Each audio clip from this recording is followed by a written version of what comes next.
आपके पास अपनी पुश्तैनी जमीन है जिस पर आपके दादा परदादा सालों से खेती करते आ रहे हैं। किसी कारणवश अगर आपको वो जमीन बेचनी पड़े और बेचने के लिए जब आप रजिस्ट्रार ऑफिस जाएं और रजिस्ट्रार ऑफिस से आपको ये सूचना मिले कि आपको ये जमीन बेचने के लिए किसी तीसरे पक्ष से एनओसी लानी पड़ेगी, पहली बार में तो आपके पैरों की जमीन ही हिल जाएगी कि भाई साहब ये जमीन तो हमारी है, दादा परदादा जो है वो यहां पर खेती कर रहे थे, किसी तीसरे पक्ष का यहां पर क्या दखल।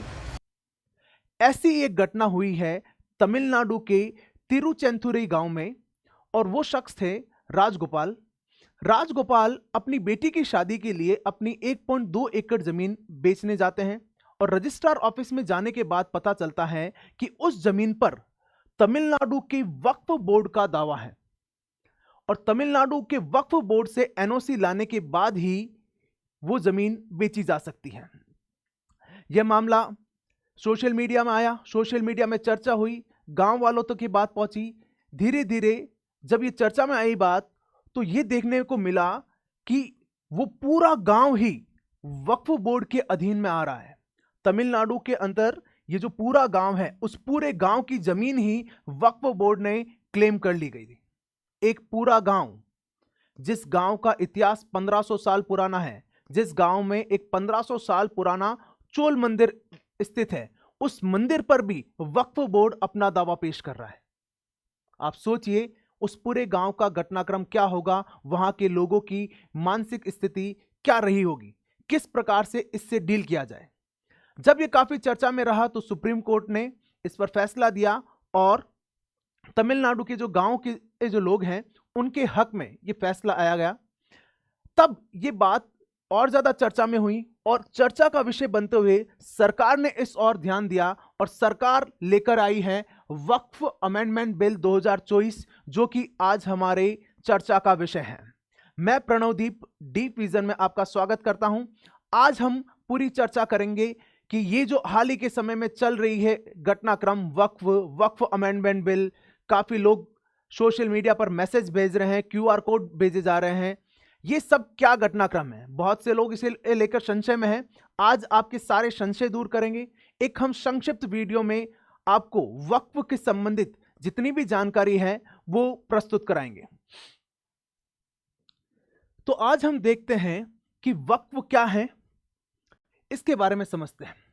तो वक्फ है कि यदि कोई भी व्यक्ति अपनी जमीन या फिर संपत्ति जो है धार्मिक उद्देश्य से या फिर सोशल वेलफेयर के उद्देश्य से अगर डोनेट करता है तो वो जो डोनेट की हुई संपत्ति है उस संपत्ति को कहा जाएगा वक्फ। और जो डोनर है, जो संपत्ति डोनेट कर रहा है, दान कर रहा है, उसे कहा जाता है वाकिफ। ये जो अगर हम इसका इतिहास देखें, वक्फ का इतिहास, तो ये बहुत पुराना इतिहास है। इब्न बतूता जो मोहम्मद बिन तुगलक के समय भारत आया था, वो अपनी पुस्तक में सीरिया का एक एग्जाम्पल देता है और वहां पर वक्फ की उपस्थिति प्रदर्शित करता है।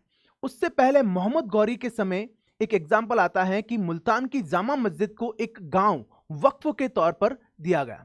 तो यह माना जा सकता है कि वक्फ का जो एग्जिस्टेंस है वो बहुत पुराना है। भारत के संदर्भ में यह देखा जा सकता है कि जब ब्रिटिश यहां पर थे तब और उसके बाद जो इसका अमेंडमेंट हुआ है वो सारा हम एक सिस्टमेटिक तौर पर देखेंगे। ये जो संपत्ति डोनेट की गई है, इस संपत्ति को की निगरानी रखने के लिए बनाए जाते हैं वक्फ बोर्ड और वक्फ बोर्ड से प्रत्येक संपत्ति के लिए एक प्रतिनिधि या एक व्यक्ति नियुक्त किया जाता है जिसे कहा जाता है मुतावली। आप समझ गए होंगे ये टर्म। मुतावली क्या है? जो किसी भी वक्फ का नियमन करेगा या जो उसका प्रतिनिधि होगा। अब हम चर्चा करते हैं वक्फ बोर्ड पे। वक्फ की जो संपत्ति है उस संपत्ति का नियमन करने या फिर उसको निर्धारित करने के लिए उसका किस प्रकार से यूज किया जाए या किस प्रकार से उसे वेलफेयर में काम में लिया जाए, उसके लिए वक्फ बोर्ड बनाए गए। वक्फ बोर्ड प्रत्येक राज्य में एक है और वर्तमान में 32 जो है स्टेट वक्फ बोर्ड और एक सेंट्रल वक्फ बोर्ड काम कर रहा है। 32 स्टेट वक्फ बोर्ड हर एक राज्य में जो वक्फ की जमीन है उसका नियमन करते हैं और ध्यान रखते हैं कि उसका किस प्रकार से प्रबंधन किया जाए। यह एक कानूनी इकाई है, संवैधानिक निकाय नहीं है। आपको बता दूं, संविधान में इसका प्रावधान नहीं था, इसे बाद में कानून बनाकर बनाया गया। तो यह एक वैधानिक इकाई है। और काम क्या करेगा, जो भी व्यक्ति डोनेट कर रहा है, संपत्ति डोनेट कर रहा है, इट मींस क्या हो गया, जो वक्फ है उस वक्फ का प्रबंधन करेगा। अभी वर्तमान में देखा जाए तो वक्फ बोर्ड, जो लैंड ऑनरशिप की अगर बात करूं तो इंडिया की 3rd largest land owner society कह सकता हूं मैं। वक्फ बोर्ड से अधिक केवल रेलवे और आर्म फोर्स के पास ही जमीन है। भारत में जितनी भी जमीन है उसमें से तीसरे नंबर पर सबसे ज्यादा जमीन किसकी है, वक्फ बोर्ड की। और यह कितनी है, 9.4 लाख एकड़। बहुत बड़ी संख्या है, 9.4 लाख एकड़। और इमूवेबल प्रॉपर्टीज की बात करूं तो 8.4 लाख अचल संपत्तियां हैं, 8.4 लाख अचल संपत्तियां और 9.4 लाख एकड़ जमीन, यानी बहुत बड़ी संख्या में जमीन है। यानी हम क्या समझते हैं कि इतनी जमीन है तो वक्फ बोर्ड तो बहुत मालामाल होगा, बहुत ज्यादा पैसे वाला होगा, लेकिन ऐसा नहीं है। वक्फ बोर्ड में भी बहुत सारी कमियां हैं, बहुत सारी दिक्कतें हैं। अब हम देखते हैं वक्फ जो एक्ट हुआ है, जिस एक्ट के तहत वक्फ बोर्ड का जो अधिनियमन होता है, नियमन होता है, उसके बारे में देखते हैं। वक्फ बोर्ड का जो इनिशियल इंट्रोडक्शन है वो 1923 में, यानी अंग्रेजों के समय आया था। और सिया और सुन्नी वहां उस समय जो थे, उन्होंने अंग्रेजों से गुजारिश की कि हमारी जो ये जमीन है, जो धार्मिक जमीन है, इसका नियमन करने के लिए हम लोग एक प्रॉपर बोर्ड बनाना चाहते हैं और संवैधानिक तरीके से बिल्कुल व्यवस्थित काम करना चाहते हैं। तो कहा कोई बात सही है, कोई दिक्कत नहीं है भाई, आपकी जमीन है, आपका बोर्ड है, आप जिस प्रकार से करना चाहें कीजिए। फिर 1954 में सेंट्रल वक्फ बोर्ड एक्ट आता है, जो कि संसद के द्वारा पारित होता है। यहां पर एक प्रॉपर बोर्ड गठित किया जाता है, जो अभी हमने बात किया कि जो 32 स्टेट बोर्ड है और एक जो सेंट्रल बोर्ड है, उसको जो शक्तियां मिलती है वो 1954 में, यानी स्वतंत्र भारत में वक्फ अधिनियम जो पहली बार संसद की ओर पारित किया गया था वो 1954 में था। उसके बाद का ये एक्ट 1955 वाला एक्ट, ये भाई साहब ये बहुत बढ़िया चीज है। यहां पर समझने वाली बात है कि समस्या कहां पैदा हुई। भाई साहब, कोई व्यक्ति, मेरी जमीन है, मैंने डोनेट कर दी और कोई एक संस्था उसका नियमन कर रही है, कहां ही दिक्कत है, कोई दिक्कत नहीं होनी चाहिए। तो समस्या क्यों आई, क्यों इतना विरोध हो रहा है, कहां दिक्कतें हैं, वो यहां पर आएगी। यहां समझेगा, यहां पर एक सेक्शन बनता है, सेक्शन 40, वो समझेगा। इस नए एक्ट में क्या किया गया कि जो भी वक्फ बोर्ड है उनको बहुत अधिक संपत्तियां दे दी और अतिक्रमण की शक्ति आ गई। अतिक्रमण की शक्ति कैसे आ गई कि जैसे भाई साहब आपकी जमीन है और वक्फ बोर्ड ने आके ये दावा कर दिया कि नहीं ये आपकी नहीं, ये वक्फ बोर्ड की जमीन है। वक्फ बोर्ड को केवल कहना है कि नहीं ये जमीन हमारी है, वो जमीन वक्फ बोर्ड की हो जाएगी। बड़ा अजीब है ना, लेकिन इस समय ये शक्तियां यहां पर उसको मिल गई। 2013 में उसकी शक्तियों को और बढ़ा दिया गया कि अधिनियम में संशोधन किया गया और वक्फ बोर्ड को मुस्लिम दान के नाम पर संपत्तियों का दावा करने की असीमित शक्तियां प्रदान कर दी गई। और संशोधन ने वक्फ संपत्तियों को बिक्री असंभव बना दिया। वही बात है, 2013 और 1995 वाला जो एक्ट था, उस एक्ट के तहत क्या कर दिया कि वक्फ बोर्ड किसी भी संपत्ति को खुद की संपत्ति बता सकता है। ठीक है। दूसरा, अब आपकी संपत्ति पर वक्फ ने दावा कर दिया, अब अगर आपको वापस चाहिए कि नहीं ये भाई साहब आपकी वक्फ की नहीं है, मेरी है, तो आपको दावा करना पड़ेगा। और दावा भी कहां करोगे आप, वक्फ बोर्ड का जो ट्रिब्यूनल है ना, वक्फ ट्रिब्यूनल, उसी में। आप सुप्रीम कोर्ट नहीं जा सकते हो, आप हाई कोर्ट नहीं जा सकते हो, आप कोई जो सिविल कोर्ट है वहां पर भी नहीं जा सकते हो, रेवेन्यू कोर्ट में भी नहीं जा सकते हो। आपको कहां जाना पड़ेगा, वक्फ बोर्ड का जो न्यायालय बना हुआ है वहीं जाना पड़ेगा। जहां पर बैठे कौन है, वक्फ वाले ही लोग बैठे। सारा काम उर्दू फारसी में चल रहा है। पहली बात तो आपको समझ में भी नहीं आना है कि काम क्या हो रहा है, कैसे हो रहा है।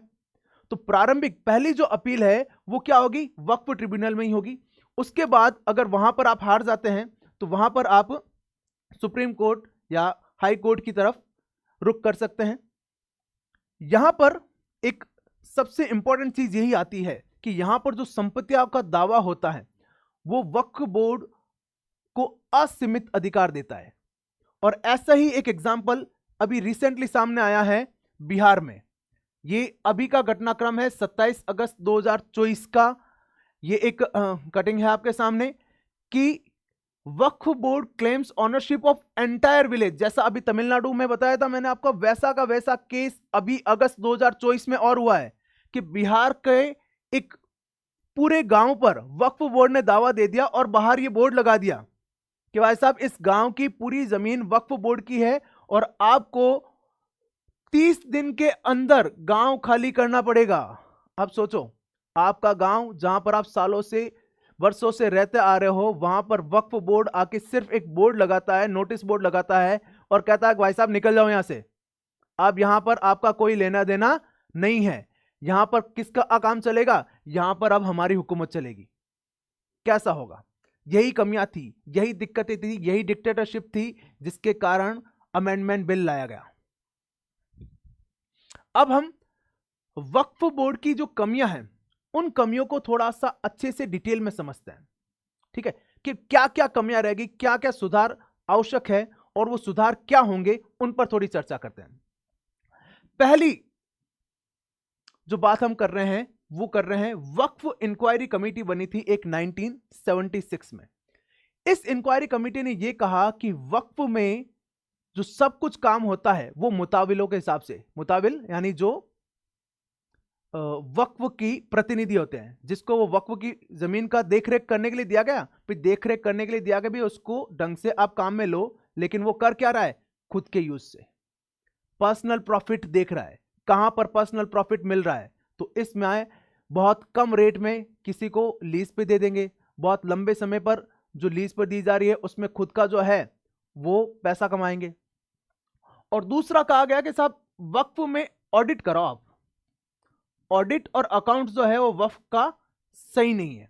ये आपकी इसकी जो कमेटी बनी थी 1976 में, उसने कहा सबसे ज्यादा जो बवाल रहा है वो रहा है इस रिपोर्ट पे, सच्चर कमेटी। सच्चर कमेटी का गठन 2005 में हुआ है। हाल ही में जब केंद्रीय मंत्री श्री किरण रिजिजू जी ये अमेंडमेंट बिल प्रस्तुत कर रहे थे तो उन्होंने भी सबसे ज्यादा जो स्ट्रेस दिया, दबाव दिया, वो इसी कमेटी पे दिया और इसी कमेटी की अनुशंसाओं को अमेंडमेंट बिल में लागू करने का प्रावधान उन्होंने बताया कि ये ही है। इस कमेटी में क्या था कि यहां पर बताया कि 2005 के समय वक्फ के पास 4.9 लाख एकड़ जमीन थी। कितनी? 4.9 लाख एकड़ जमीन। और उसका जो रेवेन्यू था, उसका रेवेन्यू था 162 करोड़। समझिएगा, आपको कमी पता चलेगी क्या दिक्कत आ रही है। 162 करोड़ का रेवेन्यू था, जबकि वास्तविक स्थिति में अगर उनका ढंग से मैनेजमेंट किया जाता तो इसकी जगह रेवेन्यू कितना होता? 12,000 करोड़। और इसका मेंशन सच्चर कमेटी की रिपोर्ट में है। और आप पार्लियामेंट्री डिबेट देखेंगे तो वहां पर माननीय जो मिनिस्टर है श्री किरण रिजिजू जी, उन्होंने भी इस चीज का मेंशन किया है। कहां 12,000 करोड़ और कहां 162 करोड़। कितना मिसमैनेजमेंट, फंड का कितना मिसमैनेजमेंट हो रहा है ना? मतलब पैसा लिया ही नहीं जा रहा है। और इसी कारण से जो वक्फ बोर्ड था वो आर्थिक रूप से पूरा टूट गया। क्यों? क्योंकि जहां पर जो पैसा अच्छी लीज दी जा रही है, जहां पर अच्छा पैसा मिल सकता था, वहां पर भ्रष्टाचार किया, खुद पैसे खा गए। ये जो मुतावली थे वो पैसे खुद खा गए और कम पैसों में वो लीज पर दे रखा है। ठीक है। दूसरी जो बात बताई कि वक्फ बोर्ड का जो बेस है, प्रतिनिधित्व है, जो आपका बोर्ड में जो मेंबर्स हैं, उस मेंबर्स का बोर्ड का जो बेस है वो बढ़ाया जाए और उसमें एटलीस्ट महिला प्रतिनिधित्व को बढ़ाया जाए। तो महिला सशक्तिकरण के लिए भी ये चीज बढ़िया है। और तीसरा ये बताया कि जो इसका सेक्रेटरी है वो कम से कम सेंट्रल लेवल में ज्वाइंट सेक्रेटरी के लेवल का हो, अंडर सेक्रेटरी के लेवल का नहीं हो। और इसमें प्राथमिकता जो है महिला और बच्चों को दी जाए। ये इस प्रकार की अनुशंसाएं थी। सबसे इंपॉर्टेंट चीज तो ये है जो आपको पता चल गई होगी कि आखिर क्या कमियां हैं जिन पर सरकार फोकस कर रही है। फिर एक जॉइंट पार्लियामेंट्री कमेटी बनी थी KR रहमान की अध्यक्षता में। उन्होंने भी यही कहा कि वक्फ का जो इंफ्रास्ट्रक्चर है वो ठीक नहीं है, मैन पावर जो है वो भी इनसफिशिएंट है, फंड मैनेजमेंट बहुत इरेगुलर है, पैसा सही जगह नहीं यूज हो रहा है। ठीक है, ये बहुत बड़ी चीज थी। अतिक्रमण, जमीनों पे जो अतिक्रमण वाला जो मुद्दा बताया कि भाई किसी भी जमीन पर जो है वो वक्फ जो है अतिक्रमण कर लेता, ये भी वहां पर दिक्कत आई थी। फिर वहां पर ज्वाइंट पार्लियामेंट कमेटी ने कुछ सुझाव मांगे थे। पहले वाली, अभी वाली बात नहीं कर रहा हूं, पहले वाली में उसमें ऑफिशियल्स के खिलाफ 279 कंप्लेंट्स आई थी और illegal transfer of Waqf land के 93 जो है कंप्लेंट्स उन्हें मिली थी।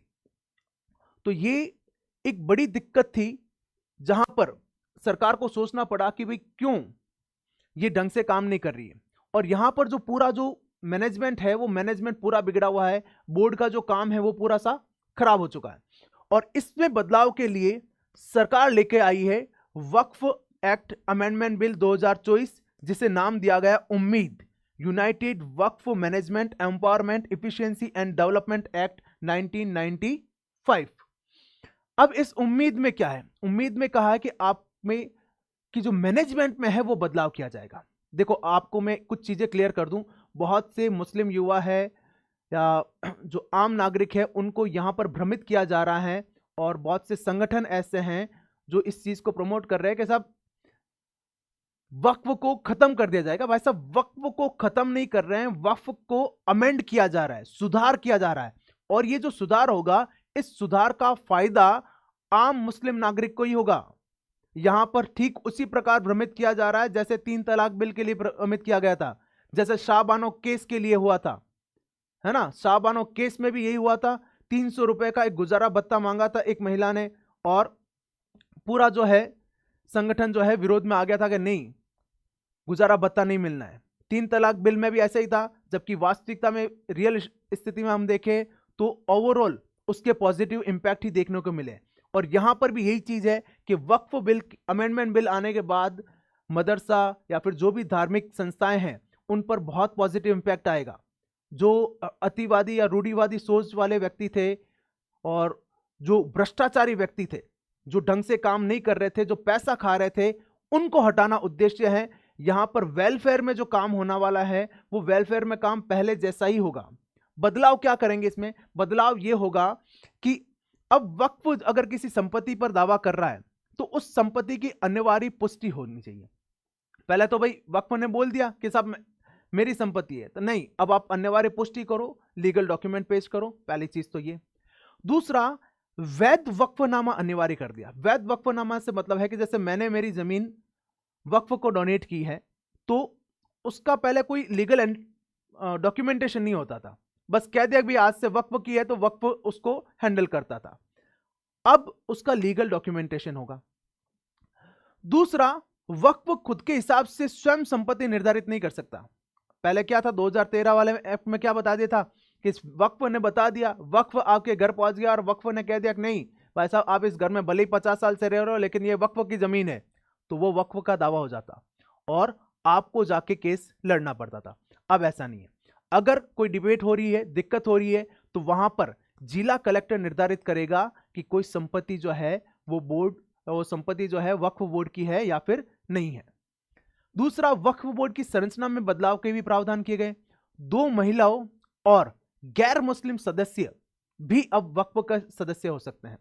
यहां पर भी किरण रिजिजू जी जो है उन्होंने स्पष्टीकरण किया था कि ये गैर मुस्लिम सदस्य जो होंगे वो भी क्या होंगे, पार्लियामेंट से ही होंगे और उनको भी क्या होगा, आपने ही चुनकर भेजा होगा, इस प्रकार से होंगे। और 2 महिलाओं का जो प्रतिनिधित्व है वो तो सच्चर कमेटी की रिपोर्ट में ही था और ये रिपोर्ट देखी जाए तो कांग्रेस गवर्नमेंट के समय ही 2005 के समय बनी थी। साथ ही वक्फ बोर्ड की जो ये शक्तियां थी, असीमित शक्तियां थी, जिस पर कभी भी वो किसी पर भी दावा कर सकता था, उन शक्तियों को क्या किया जाएगा, थोड़ा सा सीमित किया जाएगा। तो आपके लिए मेरे ख्याल से यहां पर स्पष्टीकरण हो गया होगा कि वक्फ अमेंडमेंट एक्ट में बदलाव क्या आएगा, नया क्या आएगा और कमियां क्या थी, क्या दिक्कतें थी, किन वजह से वक्फ बोर्ड का अमेंडमेंट किया गया या वक्फ एक्ट को अमेंड किया गया। ये जो सारा भ्रष्टाचार हो रहा था, कुछ लोगों तक ही पैसा सीमित रह गया था, ये जो मुतावली थे जो वक्फ का प्रबंधन कर रहे थे, नियमन कर रहे थे, वो ढंग से नहीं कर रहे थे। इसी कारण से उस भ्रष्टाचार को समाप्त करने के उद्देश्य से यह अमेंडमेंट एक्ट लाया है।